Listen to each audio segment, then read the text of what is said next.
Hi, my name's Emma, and I'm a huge book nerd. You're my library, always open for business. So I missed the September wrap-up because of course I did. So today's going to be a combined September-October wrap-up. So lots of spooky ooky books and some cozy fall stuff.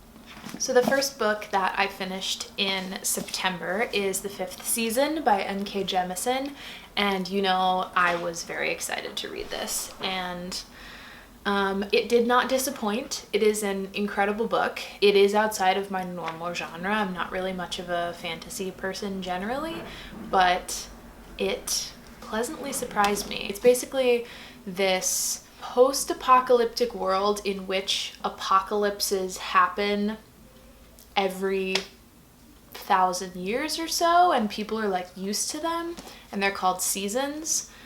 So a new season starts, and that's kind of the beginning of this book. And I didn't really know anything going into it, and it was kind of nice that way, so I won't tell you anymore. The next book I read was a reread for me. I read The Haunting of Hill House by Shirley Jackson with my friend. We buddy read it for the spooky fall season, and it's still amazing. I gave it 5 stars again. I think I gave it 5 stars the first time I read it too. And it's just like the quintessential haunted house story. Like, I don't think that there is a more perfect haunted house story.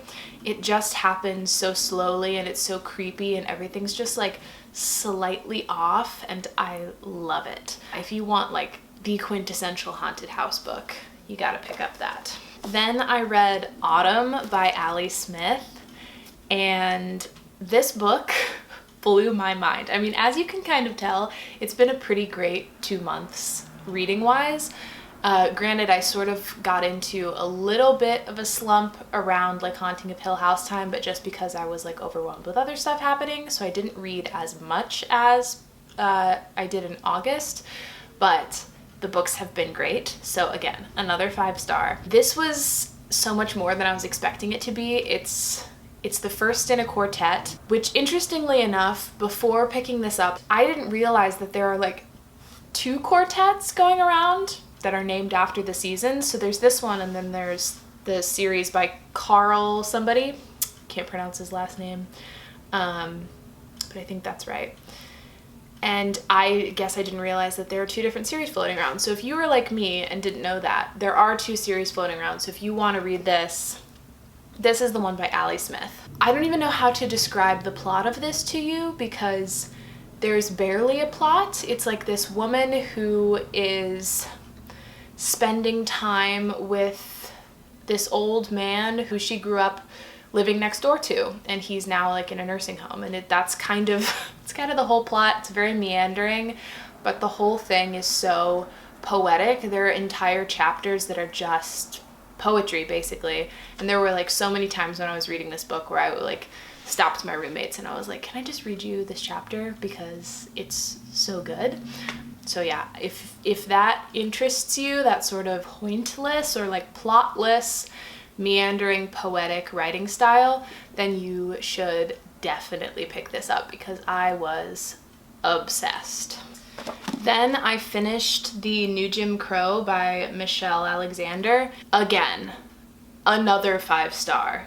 Like, I'm just now realizing how many 5 stars I've read in a row, and it's kind of insane. This book, I will say, has taken me a very long time to get through. I started it in July, I think. Pretty sure I started it in July, and I've just now finished it, and that's because it is packed, absolutely packed with just fact after fact after fact after fact.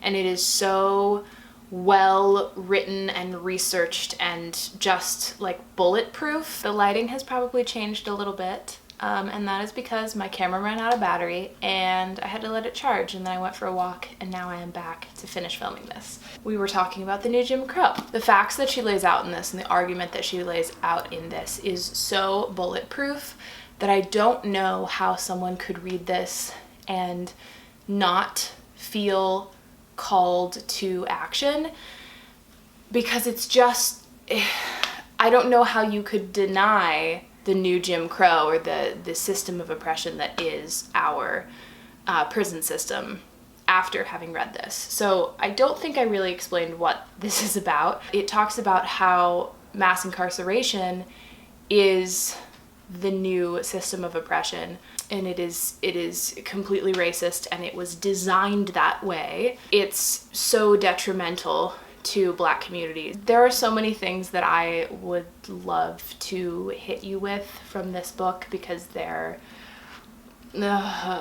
it's just like everything in this made me sick to my stomach, because it's just being faced with all of this is like, you can't poke holes in it. You can't poke holes in it. So I would highly encourage everyone to read this, especially if you're like, I don't know, that doesn't seem like maybe it's not actually racist, maybe you're just like making it a bigger deal.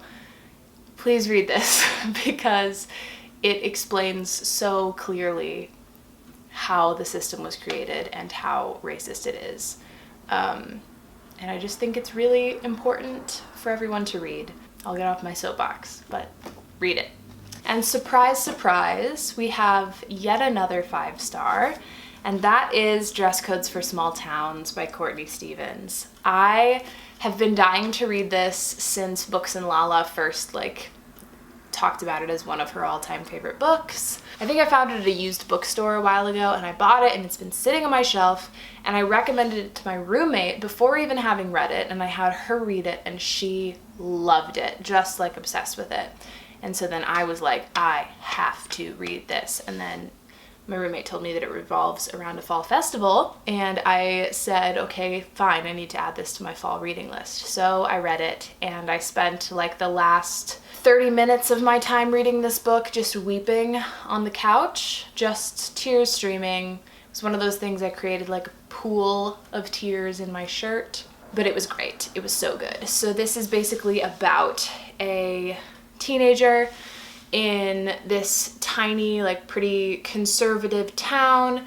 Her father is a preacher, and she is a tomboy, and a lot of the people in the town don't really like that. Her father gets a lot of flack for the way she dresses and the way she acts. She's this whole time trying to figure out her sexuality. She doesn't know, and she has this incredible friend group that I love so much. Another thing that I love about this book is her relationship with her parents is not bad. They don't hate each other. There's a lot of love there, and there's just this gap in understanding. It's so nice to see that in a book like this, because I think a lot of times the dynamic that we see with religious parents and queer kids is this just complete disowning, completely not accepting all of this. And her relationship with her parents is so much more loving, even though her dad's a preacher and it's very religious. It's I just loved it. It was really, really nice to see that relationship. So yeah, 5 stars. I'm obsessed with it.